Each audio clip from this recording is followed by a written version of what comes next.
when she looked me in the eyes and said, "Asterisk, I need time to see other options. Please respect that." Asterisk, something inside me shifted. It wasn't anger. It wasn't even heartbreak.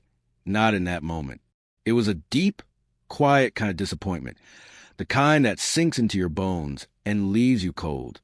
We'd been together for nearly 3 years. 3 years of shared holidays, family dinners, silly arguments over takeout, and long, sleepy conversations about the future we thought we were building. I truly believed she was the one. I believed what we had was solid, something real, but hearing those words, so calm and deliberate, felt like being thrown into icy water, sudden, shocking, and painfully clear. For a heartbeat, I just stared at her, trying to read her face, trying to see if she really meant it. She wasn't crying. She wasn't emotional. She was distant.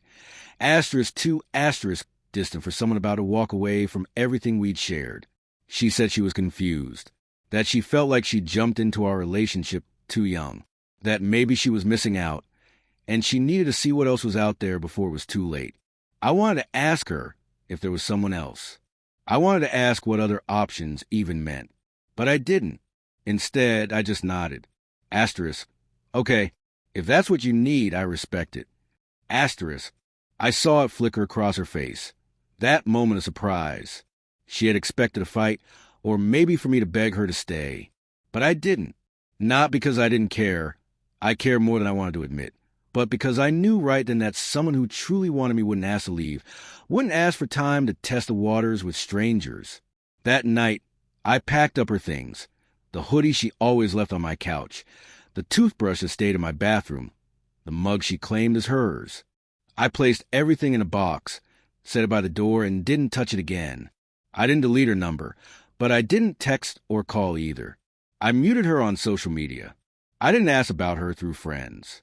The first week was brutal. Every little thing reminded me of her. The songs we used to play, the echo of her laugh in my head, the hollow space beside me in bed. I missed her in a way that ached.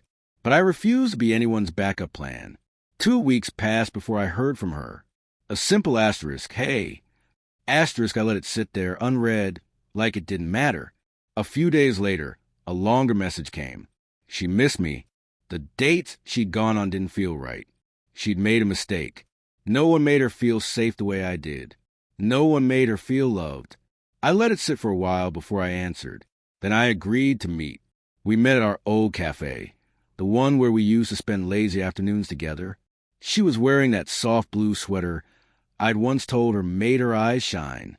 She smiled when she saw me, but I could tell she was nervous. There was a hesitance in her, like she wasn't sure where we stood anymore. She apologized. She said she thought the grass would be greener, that she'd been foolish, that she wanted to come back if I'd let her. She said she needed that space to see what she had lost. I listened. I heard every word, and I believed her. But I also knew, in that quiet moment, that something in me had changed. I wasn't the man who would wait around for someone to decide I was enough. I wasn't standing at a door hoping it would open again. I told her I was glad she'd found clarity, but that I deserved someone who chose me without needing to compare me to strangers, someone who knew my worth from the start. She fell silent then, looking down, maybe realizing that the door she thought she could walk back to was no longer open. I paid the bill, stood, and told her to take care of herself. Then I walked away. I went home alone that night, but for the first time in weeks, I felt at peace. Because sometimes the strongest thing you can do is say nothing at all. Just offer a quiet goodbye to the person who didn't know how to hold on to you when it mattered most.